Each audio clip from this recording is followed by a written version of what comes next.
অর্থাৎ কর্মজীবনেও ভাগ্যের সাহায্য পেলে সে অনেক বেশি উন্নতি করতে পারবে, কম কর্ম করে অনেক বেশি রেজাল্ট পেতে পারবে।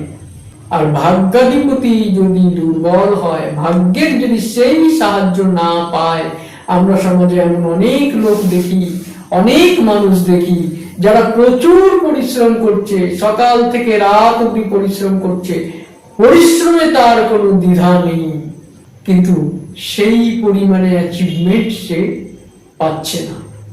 কেন পাচ্ছে না?